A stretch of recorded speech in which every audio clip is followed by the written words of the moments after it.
protein is undoubtedly the most talked about macronutrient. Everybody stresses how you should be getting adequate amounts of protein, not only for you to achieve your fitness goals now, but also for longevity. However, if you try to look up what an adequate amount of protein is, you are getting a lot of very contradicting opinions, with some values being twice as high as the other ones. But what does the research actually say? This is why today we're going to be looking at recent scientific evidence on the topic how much protein does one need to consume per day, and we're going to bring a lot of nuance into the topic, a lot more than usual, because there might be factors that come into play that you have never thought about before. All of the research that I have used is going to be linked down in the description box below if you want to check that out for yourself. Enough rambling, let's get right into the video. I apologize for the reflection, but there is no other way that I can have this adequately lit right now. Here in the beginning of our protein intake road,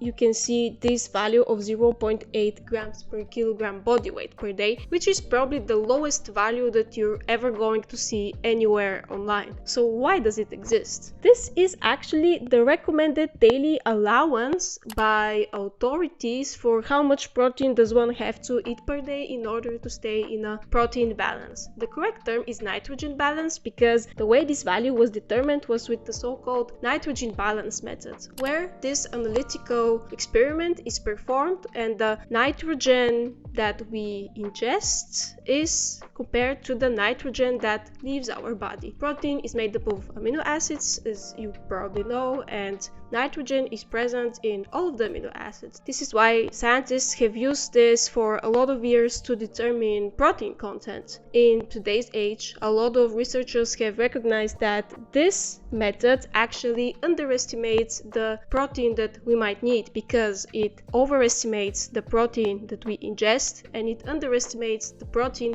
that we lose, or the nitrogen. This is why technically you can forget about this value from now on. There is just not a new standard value determined yet, a new standard method that has replaced this one right here. Moving on to the next one, this is actually one proposed method that could replace the nitrogen balance method. With this method, the so-called indicator amino acid oxidation, protein needs can be better estimated. And here, after doing some corrections for this value and this method, the correct value that was established was 1.0 grams per kilogram body weight per day. This was around 1.0 because the lower range was around 0.92 and the upper was around 1.2, so this is kind of like the middle range. It depends on your own personal needs, but as a general rule, 1.0. And this would be the first protein intake on this road that I would deem, let's say, recommendable for some groups. Some of the research that I went over recommended these amounts for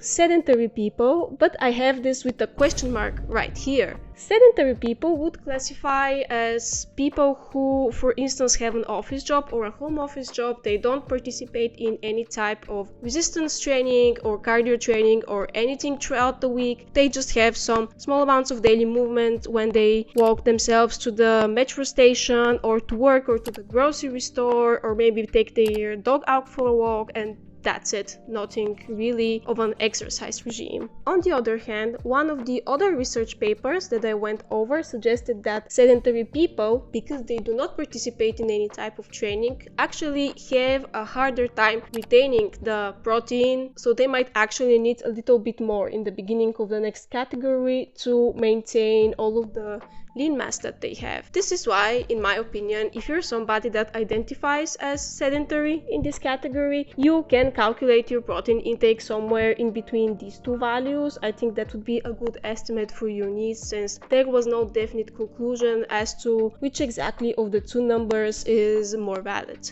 Moving on to the next category, that is actually a range between 1.2 and 1.4 grams per kilogram body weight per day. And here we have three population groups. The first group would be regular gym goers. Let's say you're participating in resistance training 3 times a week, 4 times a week. Maybe you want to gain a little bit of muscle mass, but nothing crazy. You're not trying to be a professional bodybuilder or a power lifter. You're not trying to become a competitive athlete that wants to participate in the Olympics, none of that. The second population group that falls here are people who are fans of cardio, and I believe there is this misconception that people who enjoy running or cycling or any type of other cardiovascular exercise do not need to be watching out for their protein intake that much, but this concept is really misleading, and as we're going to be talking about later with ultra endurance athletes, an adequate protein intake is very important for minimizing the muscle damage that these people experience. They might not want to necessarily build muscle, but their muscles still suffer some damage and need to recover properly so that they can perform better in their workouts. And the last population group here that is not talked about enough but should be, because in the future this population group is only going to grow with the demographic problem in the West right now. This is elderly people, and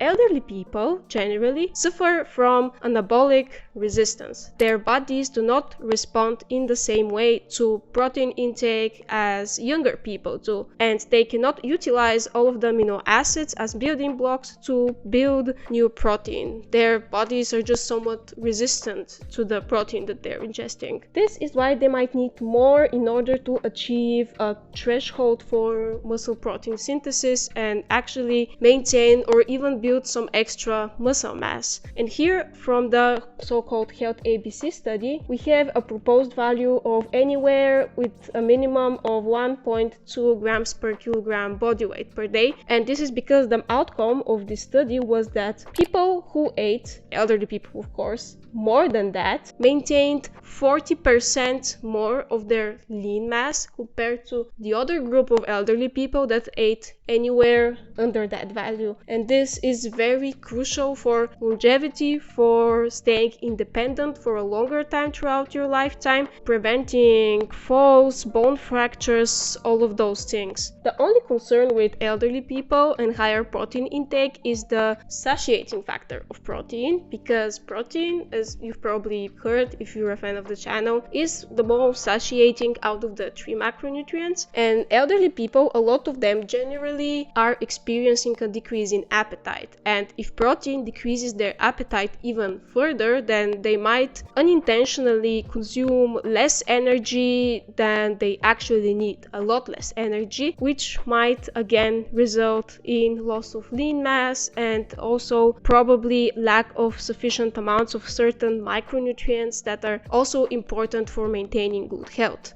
I think we generally need some adequate, proper guidelines for older people regarding nutrition, and I don't think that there is a specific protocol out there yet, but there should be something developed. We're moving on to the next population group that needs to consume in the range between 1.6 and 1.7 grams per kilogram body weight per day. Why do they need to consume more protein than the other groups we talked about? Here we're talking about strength athletes. Here you need to ask yourself, honestly, if you are a strength athlete, are you somebody that is going that hard at their training and their nutrition before you consider putting yourself in this population group? I'm saying this because if you do not fall in this population group, then you're not going to experience much greater benefits from eating more protein than the people in this group. This statement comes from the following systematic review from Everson et al. From 2022, where a lot of research papers, I think 74 in total, were examined, and the conclusion was that if the participants consumed more than 1.6 grams per kilogram body weight per day, then they would experience only a slight increase in lower body strength when they combine the protein intake with resistance training, of course. So you can see how adding more protein does not necessarily result in large benefits after a certain threshold is crossed, but if you consume that much protein, that might result in not getting sufficient amounts of the other 2 macronutrients, carbs and fats. Fats are very important for hormones, since hormones are synthesized with cholesterol, and carbohydrates are essential for maintaining good levels of muscle glycogen so that you can adequately perform your workouts, that you have enough energy throughout them. Now let's talk about this huge group, which is ultra endurance athletes. Here you can put, for instance, people who are training for a marathon. And here, as you can see, we're starting from 1.2 and we're ending at 2.0 grams per kilogram body weight. So why is this range so large? This is because if you're an ultra endurance athlete and you're preparing for a marathon, you're probably running very long distances per day. And depending on how long that distance is, your protein intake would vary. If you're doing that much cardio, you're going to be in somewhat of a calorie deficit that cannot really be counteracted with food all of the time. Imagine that you have run a complete marathon and you've expended I don't know how many thousand calories while running that, and this is what brings me to a very important point regarding all of the values you see on this graph. All of these values on the lower side of the road are estimates for your protein intake, considering that you're not in a calorie deficit. All of these values would be the correct ones for you if you are not trying to lose weight right now and you're eating at your maintenance. If you're in a calorie deficit, and especially if you're on the leaner side, it is going to be harder for you to maintain the muscle mass with these values probably, and you might need to up yourself to the next category in the case that you're trying to lose weight right now. Again, stressing it, if you're on the leaner side. If you are morbidly obese, that does not mean that you should be eating 1.6 grams per kilogram body weight per day necessarily. You might use another strategy as to setting your goal weight as the standard and then calculating your protein intake for that. So, back to the ultra endurance athletes. They are going to be in a calorie deficit most of the time, and depending how hard their training is, they can adjust their protein intake somewhere in this range. There was this one study that investigated the impact of two types of replenishing drinks, I think it was. One contained only carbs and the second contained also a sufficient amount of protein in it, and it was found that after running the marathon and ingesting these different types of replenishment drinks, then the group that ingested the ones with the protein in it experienced a much faster recovery than the other group. The markers of muscle damage in the protein group were much better compared to the other one. So you can see how marathon runners, or if you're doing an Ironman, or I don't know what you're intending to do if you consider yourself in this group, can not only rely on electrolytes and running gels as a part of their nutrition program. And the last very important point to make is that if you are eating only plant-based and you do not ingest a lot of animal products, you might want again to consider putting yourself in the next group and increasing your protein intake a bit. This is because all of the research that has been conducted, unfortunately, was done with people ingesting mostly protein from animal-based sources. Animal-based sources usually contain all of the essential amino acids, while with plant sources, that's usually not the case, with maybe 2 or 3 exceptions, but most plant products do not contain all of the amino acids, and you need to make up a smart strategy to ingest all of them. Second thing, the digestibility is usually a bit lowered, and this is another reason why you need to consume a bit more of the plant protein, but I'm going to be discussing this a lot more in a subsequent video. For now, you can just remember that you need to up your protein intake a bit if you're vegan. I hope that all of this cleared up the topic for you somewhat, and now you can better estimate for yourself how much protein do you actually need per day. Let me know down in the comments below if you enjoyed this video, and do not forget to like and subscribe if you did, so you do not miss anything new from me. Thank you again very much for watching, and I will see you in the next one.